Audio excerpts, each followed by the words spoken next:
Vous êtes peut-être dans un temps pour entrer dans votre appel, même si vous ne comprenez pas encore c'est quoi votre appel.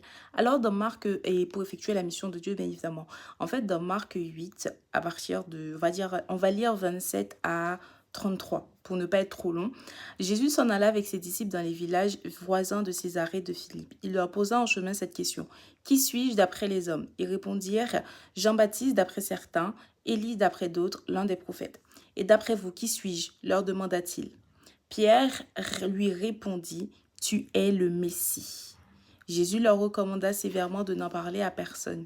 Alors il commença à leur enseigner qu'il fallait que le Fils de l'homme souffre beaucoup, qu'il soit rejeté par les anciens, par les chefs des prêtres et par les spécialistes de la loi, qu'il soit mis à mort et qu'il ressuscite 3 jours après.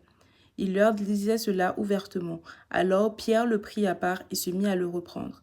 Mais Jésus se retourna, regarda ses disciples et réprimanda Pierre en disant: Arrière, Satan, car tes pensées ne sont pas les pensées de Dieu, mais celles des hommes. Donc déjà, c'est pas à Pierre directement que Jésus a dit arrière, c'est à la pensée, c'est-à-dire que il y a quand même une distinction entre Pierre et sa pensée. Donc parfois, en fait, c'est pas vous que vous devez rejeter, mais ce sont vos pensées. Mais c'est pas le sujet de cette vidéo-là. Le sujet de cette vidéo-là, c'est que si vous avez l'impression que vous commencez à être rejeté, vous commencez à être méprisé, à être humilié, vous êtes éprouvé, vous ne comprenez même pas ce que vous vivez, au lieu de dire en fait, c'est peut-être déjà un signe que vous commencez à rentrer dans votre appel pour accomplir la mission que Dieu a prévue pour vous.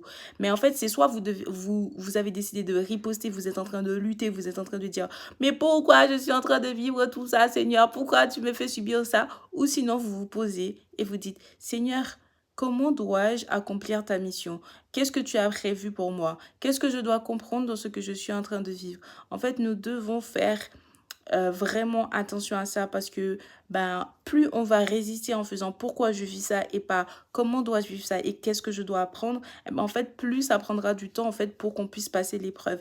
Donc imaginez si Jésus il devait dire pourquoi Dieu je dois mourir, pourquoi Bon, bref, lui, il a vraiment compris pourquoi il devait mourir. Mais je veux dire, s'il devait dire non, non, non, Seigneur, mais non, je ne peux pas vivre ça, etc.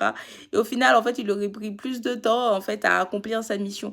Alors qu'en fait, même si à un moment, il a dit Seigneur, enfin, bref, qu'il puisse lui retirer cette épreuve qu'il vivait, mais en fait, Dieu lui a pas retiré. Au contraire, Dieu lui a envoyé un ange pour qu'il puisse passer l'épreuve à travers, enfin, pour que l'ange puisse l'accompagner à travers cette épreuve-là. Donc, en fait, dans votre situation, vous devez pas demander à Dieu de vous retirer l'épreuve, mais au contraire de vous envoyer des anges pour vous aider à passer l'épreuve. Sur ce, je vous envoie plein d'amour, plein d'argent, mais surtout, prenez soin de vous comme à l'accoutumée et n'hésitez pas à vous abonner.